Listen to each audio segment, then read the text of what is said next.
Good afternoon, everyone. My name is Jamar Youngblood.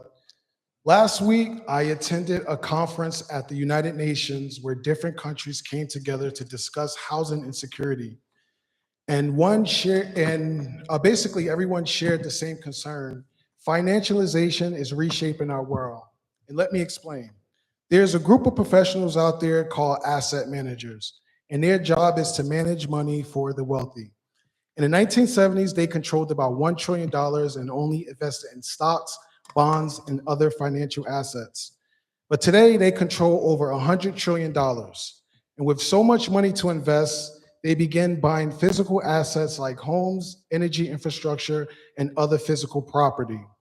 Their goal is simple. They want to privatize everything. And by the end of the conference, the conclusion was clear. Local governments are the only ones who can lead the charge to protect residents from these financial professionals. Cities must innovate and create their own solutions instead of relying on the federal government or private organizations to solve their problems. So, with all due respect, if our local officials don't understand the bigger forces shaping life here in Newark, you become complicit without even realizing it. So now that you are aware of one of the global forces affecting life here in Newark, I want to share two simple ideas within our control to help us put us on the right track. The first idea is a step towards modernizing our local government, and the second is a call for an intellectual renaissance here in Newark. So here's a copy of our city charter. And to the residents watching this, think of it like an employee handbook for our local government. You can view and download it at ecode360.com.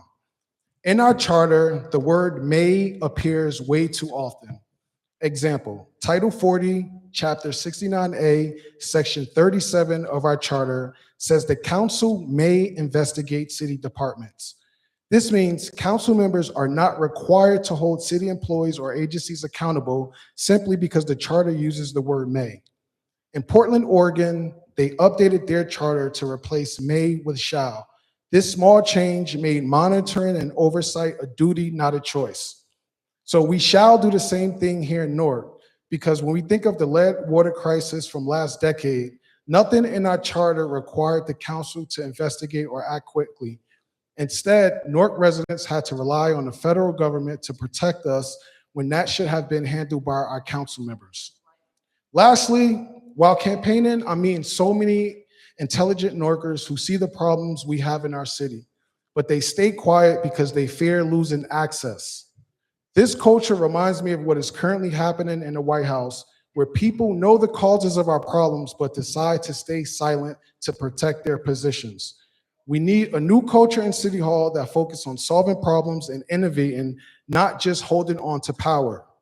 And to build this new culture, council members must help us modernize our local laws, and we need more courageous residents to speak up so we can demand laws that give power back to the people, not just the financial professionals. Thank you.